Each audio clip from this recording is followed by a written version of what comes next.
Bueno, vamos a resolver los problemas del examen en el que nos dicen el número 2 y el número 3. En el número 2 nos dicen que dos placas paralelas nos están, nos dicen que tiene un conductor adentro que es cobre.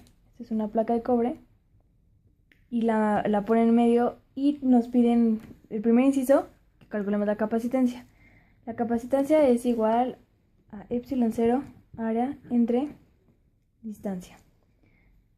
Esto por la K y la constante. Pero esta distancia va a ser, no nos dicen en dónde está B y en dónde está D. Entonces la distancia en este caso sería D menos B.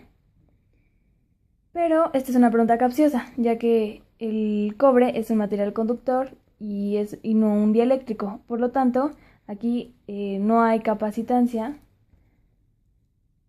Entonces no funciona como dieléctrico. Pero para el inciso B, sí nos piden que calculemos la energía potencial antes y la energía potencial después. Para esto, lo que hacemos es, la energía inicial va a ser carga al cuadrado entre 2 veces la capacitancia inicial, y la energía final, o la segunda, o la siguiente, cuando metemos el eléctrico, va a ser la carga al cuadrado entre 2 veces la capacitancia. Entonces, para hacer la relación, vamos a hacer la energía antes y sobre la energía después. Y esto, si sustituimos estas, podemos hacer como carga al cuadrado entre 2 veces la capacitancia inicial entre carga al cuadrado entre 2 veces la capacitancia segunda. Esto podemos, como es la misma carga, se nos van las cargas, se nos van los dos, y nos quedaría la capacitancia final entre la capacitancia inicial.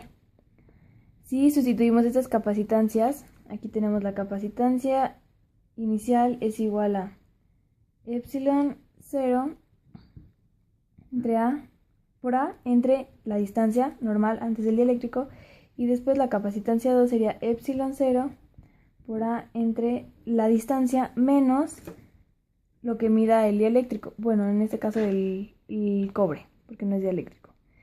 Y si sustituimos, sería epsilon 0 por área entre D menos B sobre epsilon 0 por A entre distancia.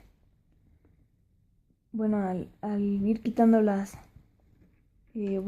simplificando la ecuación, nos queda que la distancia entre la distancia menos B es la relación que guarda la energía potencial antes y después. Ahora, para el segundo ejercicio nos piden, tenemos este circuito con estas resistencias, estas están en paralelo, estas también, y además estas dos están en serie. Nos piden que calculemos la corriente y además el voltaje en cada resistencia. Lo primero que vamos a hacer es calcular la resistencia de estas dos, porque es del más chico o del más adentro hacia afuera. Entonces vamos a calcular la resistencia de 3 y 4. Como sabemos, esto es 1 entre 5. Aquí vale 5 ohms, 10 ohms. Aquí valen 2.5, 2.5, 2 y 2. Y aquí lo que hacemos es 5 más 1 entre 5. Todo esto a la menos 1, ya que la resistencia equivalente es el inverso. Nos da 2.5 ohms para las resistencias 3 y 4. Ahora hacemos lo mismo con las 5 y las 6, que sería 1 medio más 1 medio, que es el valor de las resistencias, a la menos 1.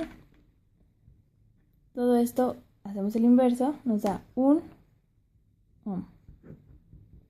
Ya tenemos estas dos y ya las podríamos sumar en serie con la 1 y con la 2. Entonces la resistencia total del sistema sería, esta está en serie, entonces 5 ohms, más esta también está en serie, 10 ohms, más, ya tenemos estas listas para sumarlas directamente, 2.5 ohms más 1 ohm. Y esto nos da un total de 18.5 ohms, es la resistencia total del sistema. Entonces, bueno, nos dan que el voltaje es 20 y nos piden, ya con esto podemos calcular la corriente, porque sabemos que la corriente es el voltaje entre la resistencia equivalente, y esto es igual a 20 volts entre 18.5 ohms. Esto nos da 1.081 amperes de corriente. Después nos piden el voltaje en cada una de las resistencias, y para eso tenemos la fórmula V es igual a I por R, pero en este caso va a ser la misma corriente para todos, pero la resistencia de cada uno. Por ejemplo, para el voltaje 1 va a ser I por la resistencia 1, para el voltaje 2 va a ser I por la resistencia 2, y así, hasta el voltaje 6 es I por la resistencia 6. Entonces, si sustituimos esto, va a ser voltaje 1 es igual a 1.081 por su resistencia, que son 5. Voltaje 2 va a ser 1.081 por su resistencia, que es 10. Voltaje 3 es igual al voltaje 4, porque aquí se divide la corriente igual y la resistencia son la misma. Entonces esto podemos hacer que es 1.081 por la resistencia de cada uno, que es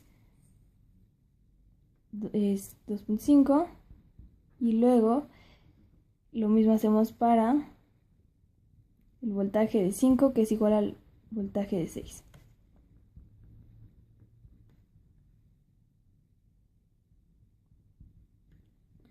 Y aquí ponemos, bueno, aquí al hacer el cálculo es 5.405 volts, 10.81 volts, 2.7025 volts, y aquí es 2.162 volts. Y así tenemos ya los voltajes para cada uno, en cada resistencia.